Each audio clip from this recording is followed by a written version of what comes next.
తెలంగాణ ప్రభుత్వం కీలక ఉత్తర్వులు. రాజ్ భవన్ పేరు మార్పుకు గ్రీన్ సిగ్నల్ ఇచ్చిన రాష్ట్ర ప్రభుత్వం.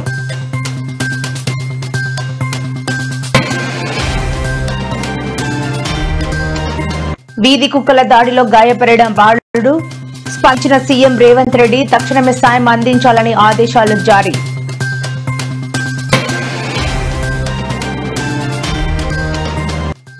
తెలంగాణ రైజింగ్ సదస్సుకు రండి, ప్రధాని మోడీని ఆహ్వానించిన సీఎం రేవంత్ రెడ్డి.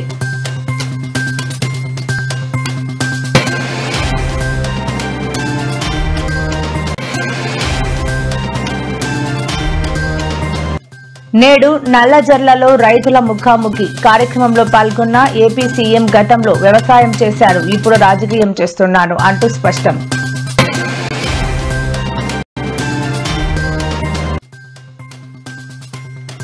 పవన్ డిప్యూటీ సీఎంగా పనికిరాడు అంటూ సంచలన వ్యాఖ్యలు చేసిన సిపిఐ నేత నారాయణ.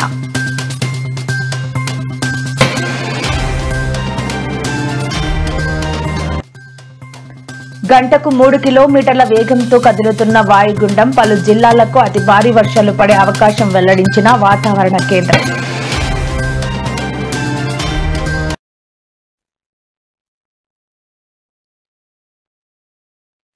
తెలంగాణ రాష్ట్ర ప్రభుత్వం కీలక ఉత్తర్వులు జారీ చేసింది. తెలంగాణ రాజ్ భవన్ పేరును లోక్ భవన్ గా మారుస్తూ రాష్ట్ర ప్రభుత్వం నోటిఫికేషన్ జారీ చేసింది. అన్ని రాజ్ భవన్లను లోక్ భవన్ గా మార్చాలని కేంద్ర ప్రభుత్వం సూచించింది. ఈ నేపథ్యంలో రాష్ట్ర ప్రభుత్వం అందుకు అనుగుణంగా ఉత్తర్వులు జారీ చేసింది.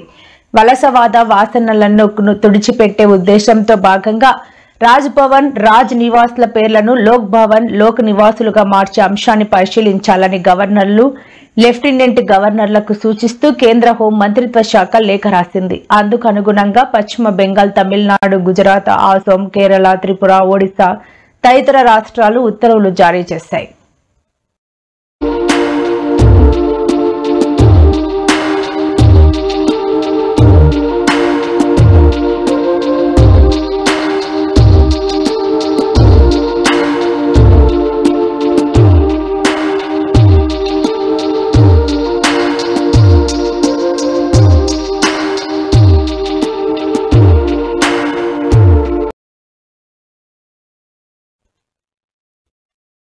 హయత్ నగర్ లో మూగ బాలుడు ప్రేమ్చంద్ పై నిన్న వీధి కుక్కలు దాడి చేసి తీవ్రంగా గాయపరిచిన విషయం తెలిసిందే. అయితే ఆ ఘటనపై ప్రస్తుతం ఢిల్లీలో ఉన్న సీఎం రేవంత్ రెడ్డి ఇవాళ ఉదయం ఆ వార్తను వివిధ పత్రికల్లో చూసి చలించిపోయారు.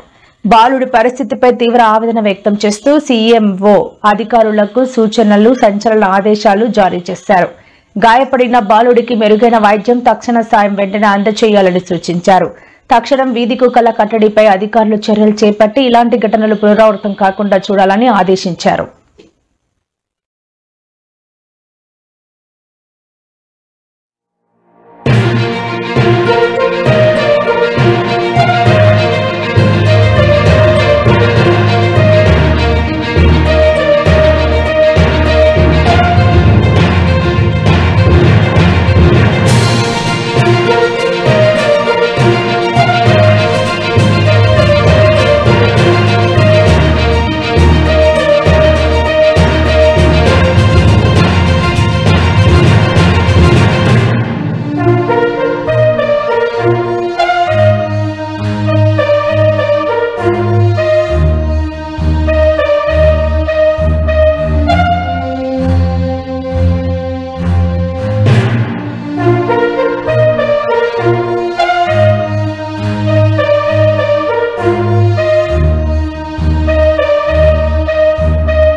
రైల్వే లో పీఎం ను కలిసి తెలంగాణ రైజింగ్ గ్లోబల్ సమ్మిట్ కు రావాల్సిందిగా ఆహ్వానించారు.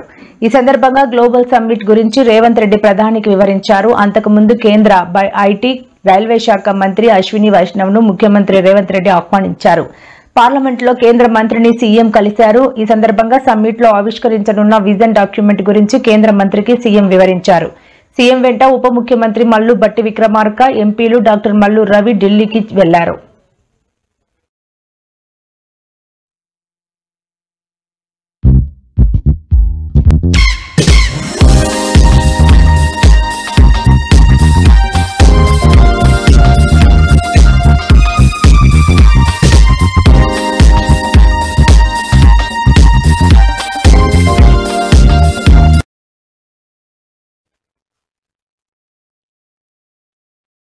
మలిదశ తెలంగాణ ఉద్యమంలో అసువులు బాసిన అమరుడు శ్రీకాంతాచారి వర్ధంతి సందర్భంగా ఇవాళ ఎల్బీ నగర్ చౌరస్తాలో శ్రీకాంతాచారి విగ్రహానికి కవిత పూలమాల వేసి నివాళి అర్పించారు. ఈ సందర్భంగా మాట్లాడిన కవిత, కాంగ్రెస్ రాజీవ్, ఇందిరా, మన్మోహన్ సింగ్ పేర్లను మాత్రం ప్రభుత్వ పథకాలకు పెడుతోందని, కానీ శ్రీకాంతాచారి పేరు ఒక్క పథకానికి కూడా పెట్టలేదని విమర్శించారు. కాంగ్రెస్ ప్రభుత్వం ఉద్యమకారులకు ఇస్తామన్న 250 గజాల స్థలం, పెన్షన్, గుర్తింపు కార్డులు ఇవ్వాలని, దీనిపై డిసెంబర్ 9 నాడు సీఎం రేవంత్ రెడ్డి ప్రకటన చేయాలని డిమాండ్ చేశారు. లేదంటే ప్రభుత్వం భూములు చూసుకుని ఉద్యమకారులకు పంచి పెడతామని, ఆ భూముల్లో జాగృతి జెండాలు పాతుతామని హెచ్చరించారు. ఎల్బీ నగర్ అంటేనే కంప్లీట్ గా ఉద్యమానికి పురిటిగడ్డగా చెప్పొచ్చు. తెలంగాణ ఉద్యమంలో కేసీఆర్ గారు నవంబర్ 29 నాడు ఎప్పుడైతే దీక్ష కూర్చున్నారో అదే రోజు మరి శ్రీకాంతాచారి తమ్ముడు ఆనాడు ఆత్మ బలిదానం చేసుకోవడం జరిగింది. ఆ తర్వాత హాస్పిటల్లో ఉంచి తమ్ముడిని కాపాడుకునే ప్రయత్నం ఎంత చేసినా కూడా అది సాధ్యపడక డిసెంబర్ 3వ తారీఖు నాడు మరి తను ప్రాణాలు వదిలిన విషయం కూడా మనందరికీ తెలిసిందే. ఒక పక్క దీక్ష, ఇంకొక పక్క ఈ బిడ్డలు చేస్తున్నటువంటి త్యాగాలు, ఇంకొక పక్క వారి స్ఫూర్తితోని యావత్తు తెలంగాణ కూడా రగిలి ప్రతి ఊర్లో కూడా దీక్షా శిబిరాలు వెళ్ళడం, ప్రతి ఊర్లో కూడా ఆడబిడ్డలు బోనాలు బతుకమ్మలు ఎత్తుకొని ప్రొటెస్ట్ చేయడం, విద్యార్థులు అన్ని యూనివర్సిటీల్లో మరి పోరాటం చేయడం, ఉద్యమకారులు ఎక్కడికక్కడ పంతం పట్టుకొని ముందుకెళ్లడంతో ఇవాళ రాష్ట్రాన్ని సాధించుకున్న విషయం మనందరికీ తెలిసిందే. మరి శ్రీకాంతాచారి త్యాగాన్ని మాటల్లో కొలవలేము, అట్లని ఏమని మరి శ్రీకాంతాచారి త్యాగాన్ని కొలవాలో కూడా తెలియనటువంటి పరిస్థితి. శ్రీకాంతాచారి లాగా ఇంకా 1200 మంది బిడ్డలు కూడా అసూలు బాసినటువంటి విషయం మీ అందరికీ తెలిసిందే. మరి ఇవాళ వారి త్యాగాల పునాదుల మీద రాష్ట్రం ఏర్పాటైంది.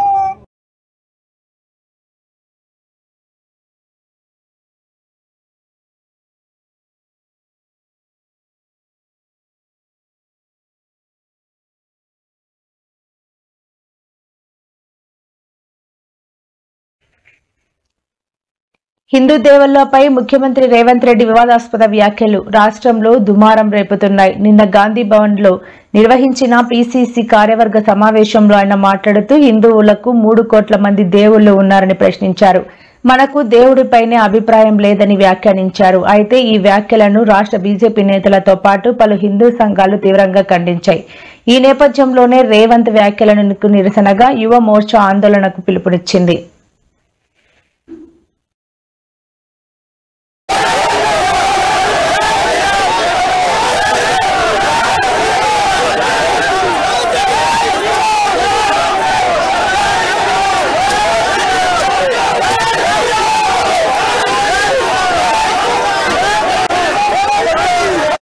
హిందువులలో ఎన్ని దేవతలు ఉండ్రు? ఎంతమంది దేవుళ్ళు? 3 కోట్లు ఉండ్రా? ఎందుకున్నాయి? పెళ్లి చేసుకోవడానికి హనుమంతుడు ఉన్నాడు, 2 పెళ్లిళ్ళు చేసుకునేటోనికి ఇంకొక ఆయన దేవుడు ఉన్నాడు, మందు తాగేటోళ్ళకి ఓ దేవుడు ఉన్నాడు, ఎల్లమ్మ, పోషమ్మ, మైసమ్మ, కళ్ళు కొయ్యాలి, కోడి కొయ్యాలి అనేటోళ్ళకు ఉండ్రు, పప్పన్నం తినేటోళ్ళకు కూడా దేవుడు ఉండు. అవునా? అన్ని రకాల దేవుళ్ళు ఉన్నారు.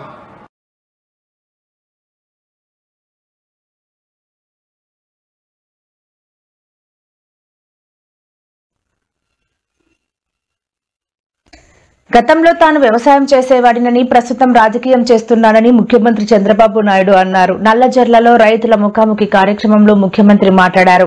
పామాయిల్ తో ఏడాదికి 4 పంటలు తీయొచ్చని ముఖ్యమంత్రి అన్నారు. గతంలో తాను కూడా వ్యవసాయం చేసేవాడినని, ప్రస్తుతం రాజకీయం చేస్తున్నానని సీఎం చమత్కరించారు. పామాయిల్ పంటను ఎన్టీఆర్ హయాంలో పరిచయం చేయడం జరిగిందని పేర్కొన్నారు.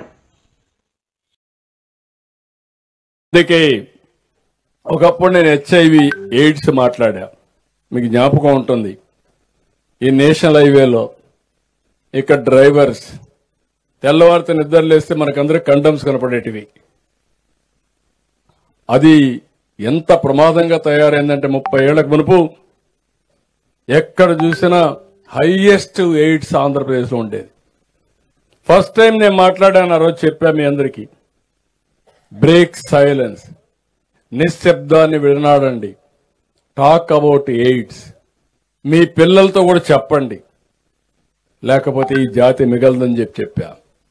అసెంబ్లీలో నాకు ఇప్పుడు కూడా జ్ఞాపకం, అసెంబ్లీ మొత్తం డెకరేట్ చేశా ఈ కండములు పెట్టి, ఎందుకంటే అవేర్నెస్ రావడానికి. ఈ రోజు నేను గర్వంగా చెప్పగలుగుతున్నా, ఆ రోజు చేసిన పని ఈ రోజు చాలా వరకు కంట్రోల్ అయింది. 2030 నాటికి భారతదేశంలో ఎయిడ్స్ లేని రాష్ట్రంగా ఆంధ్రప్రదేశ్ రాష్ట్రం తయారవుతుంది. ఒక